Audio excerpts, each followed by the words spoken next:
Bom, pessoal, bem-vindo aí, né? Mais uma videoaula que eu tinha colocado sobre materiais de irrigação. Essa aqui já é a quinta da série, né? Nós já falamos aí da parte de tubulação, fechamos toda a parte de tubulação, que é aquilo que a gente precisa utilizar para transportar água até os emissores, né? Agora nós vamos entrar numa parte de controle, né? Porque o que acontece? Quando você consegue o projeto de irrigação, acaba que a gente tem que setorizar ele, porque senão você teria uma potência de uma bomba muito grande ou uma potência, um tubo muito grosso, né? Mais do que o necessário. Então, por exemplo, se eu tenho uma área de 1 hectare, eu ia utilizar uma bomba para molhar 1 hectare de uma vez, eu subdivido ele em setores, né, que é para mim poder o que? Diminuir essa vazão bombeada, então diminui consequentemente a bitola da tubulação, diminui consequentemente o tamanho da bomba, né, a potência da bomba, então eu consigo ter um projeto ali mais enxuto.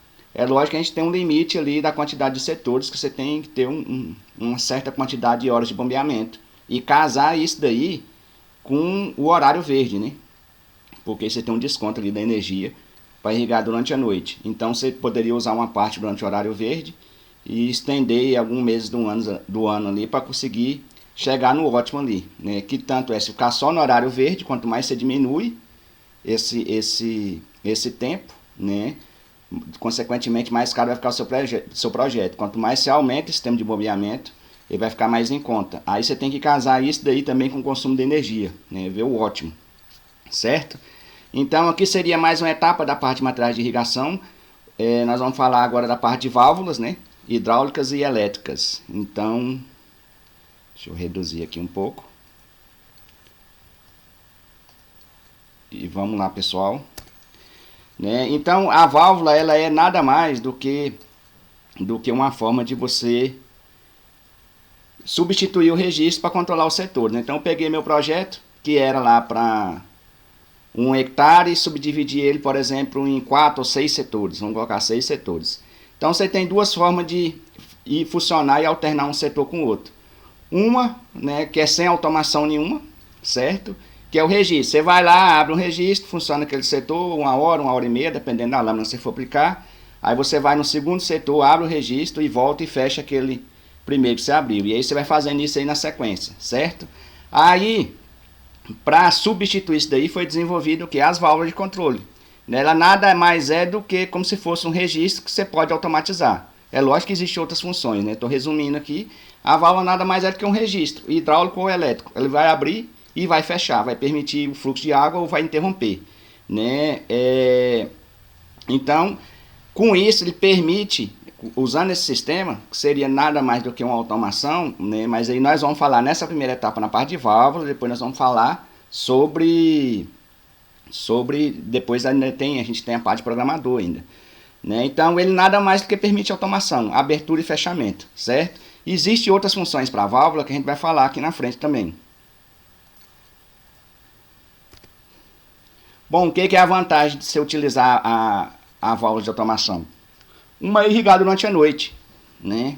Irrigar durante a noite, porque hoje eu já também não consigo conceber, se bem que você poderia irrigar durante a noite utilizando o registro, mas você imagina uma pessoa ir lá, abre o registro, fecha o registro, e dependendo da área, né, você ficar a noite toda. Então ela vai te permitir uma economia de mão de obra, porque ele vai fazer isso automaticamente, né? O sistema vai partir a bomba, vai abrir o registro, funcionar naquele horário que você determinou e vai fechar naquele horário que você determinou, né? Então, por isso, assim, porque normalmente quando a gente utiliza o sistema de registro, né, abrir e fechar com registro, muitas vezes é porque para sair fora ali do...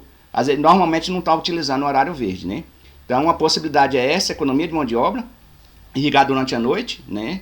Sem precisar estar nesse sofrimento aí. E precisão no tempo do turno de irrigação. O que é isso?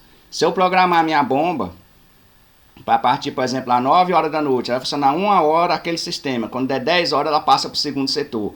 Humanamente, né, por exemplo, normalmente quando é uma pessoa que vai abrir o registro, a gente já percebe que durante os primeiros dias sim, mas depois que passa com o tempo, dificilmente você consegue manter. Ele vai abrir com 1 hora e 10, ou ele vai abrir com menos de 1 hora, né? Aí você imagina isso daí quando você começa a replicar vários setores. Você imagine aí 10 setores para você poder manejar isso daí. Então não fica tão simples assim. A automação simplifica o uso do sistema, né? E quando você começa já a utilizar o sistema aí, o manejo automático, consequentemente, né, como você vai usar uma hora, né? Você vai ter economia de água e energia, porque normalmente o que a experiência diz aí é que começa a tendência é deixar passar, não, fica 1 hora e deixa 1h10, né? 1h10 já passou muito mais do que, né, já começou a aplicar muito mais água, gastar água e energia sem necessidade, né? Então, basicamente a gente vai ter 2 tipos de válvula, né? Comando hidráulico e pneumático, né? Nesse caso aqui da hidráulica, e tem a elétrica que seria só o comando elétrico, né? Na hidráulica ele vai ter uma bomba, ter uma tomada, né? Uma tomada de água na saída, passa por um filtro, a válvula solenoide aciona ou fecha, né, o comando dela aqui. E dependendo da situação também, você pode utilizar, se for em caso de desnível também, o pneumático, né? Então a válvula hidráulica ela serve para você usar como comando hidráulico ou pneumático, né? E a elétrica, ela tem, em cima dela aqui, ó, ela tem um solenoide, né, com esses 2 fios aí que vão direto no programador. Aí a gente vai falar agora sobre os tipos de comando. Resumindo ali, a gente tem 3 tipos de comando, né? Para a válvula elétrica, a gente vai ter o comando elétrico, né, que está sujeito ali à questão de descarga, tem que ter uma boa proteção, né? Muito utilizado em casa de vegetação e paisagismo. Normalmente se utiliza com pequena distância, né?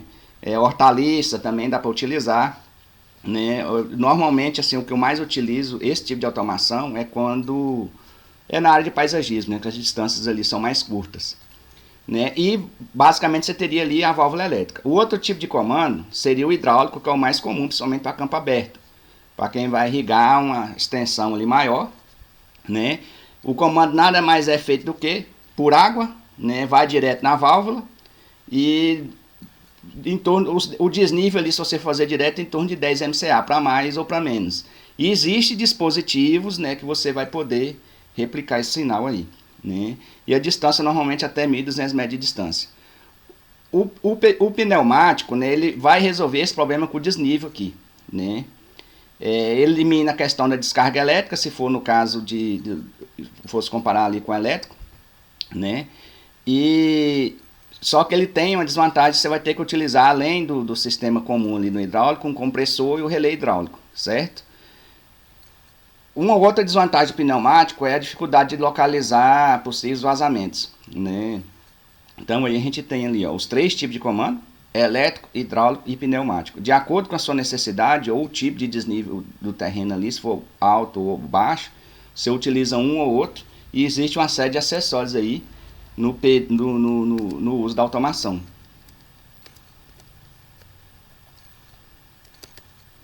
Aqui eu tirei essa foto aqui, não estava concluída, então assim, não está feito ainda o acabamento aqui. Mas aqui dá para ilustrar bem um sistema aqui para o comando hidráulico, certo? Nós temos aqui como é que funciona o sistema. Nós temos aqui a bomba, da bomba sai uma tomada aqui de água dela, né, da saída, logo após o filtro ali. Ou muitas vezes, bom, você também pode colocar um filtro pequeno ali na saída. E ela vai alimentar esse solenoide. No caso da hidráulica aqui, o solenoide ele fica numa barra do lado do programador, certo? Aí tem uma entrada, né, para todos os solenoides, e cada setor ele vai sair um tubo desse que vai direto para a válvula, né? Aí o solenoide ele fica ligado no programador, né? E o programador fica ligado aqui no quadro de comando, certo? Ou seja, deu o horário ali para iniciar a irrigação, o programador manda um comando aqui no quadro que vai ligar a bomba, e ao mesmo tempo ele manda um comando para abrir o solenoide, né? E aí vai irrigar o setor 1, setor 2, setor 3, né? E assim sucessivamente, de acordo com a sua necessidade, né? Esse aqui ele resume bem, porque aí cada cabo desse aqui, ó, vai para uma válvula hidráulica igual aquela que eu mostrei para vocês. No caso da elétrica, a válvula solenoide ela fica em cima da válvula. Aí manda acionar o comando para abrir ou para fechar. E aí vem esse fio já direto no programador, né? Então, a gente vai ter também uma classificação dos tipos de válvula, né? Essa daqui, ó, seria uma válvula redutora de pressão, né, que mantém a pressão constante da água. Então você tem uma área lá maior que você precisa no cavalete chegar, deixar sair com uma pressão menor para você evitar uma diferença de pressão muito grande entre os setores, principalmente porque às vezes você tem desnível, né? Você pode aproveitar e utilizar essa válvula não só como um processo de automação, mas como um processo de controle da pressão do sistema, né? Então aí a gente vai ter a válvula redutora, né, de pressão. Também existe alguns dispositivos que você coloca na válvula elétrica também, se você quiser controlar ali a pressão, né? Você vai ter a válvula sustentadora de pressão, seria uma outra forma de você configurar essa válvula, né? Ela mantém o quê? Mantém a pressão constante na entrada. E aí você vai ter a combinação delas, né? Que seria a válvula sustentadora e redutora de pressão. Ou seja, você teria duas ondas de pressão ao longo da rede, certo? Essas válvulas, todas elas você pode colocar, no caso da sustentadora e da redutora, de qualquer forma você vai precisar desse dispositivo aqui, ó, o galite, certo? E não é obrigado, mas algumas vêm, você pode mandar configurar, já ver com o nome, para você saber o que é a pressão na entrada, o que é a pressão na saída, né? Mas basicamente, vamos ver aqui a próxima. Toda válvula você pode pegar ela, por exemplo, essa aqui é uma válvula básica hidráulica com registro SAGIV. O que é esse registro SAGIV aqui, ó? Esse registro SAGIV aqui é um acessório que você vai colocar ela, por exemplo, deixar ela só no automático. Ela estando no automático aqui, ela está recebendo o comando daquele programador que a gente utilizou lá antes. Ela vai ligar e vai desligar a forma que foi programado. Mas caso, por exemplo, você tenha um problema no sistema de automação, você pode vir aqui e fazer manualmente. Por exemplo, posso deixar ela no automático. Eu posso vir aqui e fechar ela manualmente, mesmo, entendeu? Que mande o comando ou que esteja desligada, ela vai ficar fechada. Ou você pode deixar ela aberta. Então, como se fosse um registro. Abre o registro, irriga e fecha, caso tenha algum tipo de problema no processo de automação, certo? Aí, nessa mesma válvula, você também pode vir aqui e pode colocar aquele dispositivo ali que é o galete, também para você fazer o controle. Então, você pode pegar uma válvula básica e fazer essas alterações. Ou você pode não colocar esse registro aqui, já colocar ela direto na válvula aqui, ó. Liga e desliga, sem essa opção. Aí, acima disso, vem ela com registro SAGIV, que você pode automático, né, manual e ligado. Você teria aqui uma possibilidade de fazer isso aqui sem estar funcionando o sistema de automação, né? E acima disso aí você pode fazer o uso do galete, que aí você vai fazendo as configurações, ou sustentadora, ou redutora de pressão, ou redutora e sustentadora. Você pode fazer a combinação de acordo com a necessidade, né, do sistema que você estiver trabalhando. Bom, pessoal, né, quem vem acompanhando, esse aqui já é o quinto, né, o quinto. Se tiver alguma dúvida aí, pode colocar no comentário, que eu vou estar acompanhando aí. Valeu, pessoal, e até a próxima videoaula.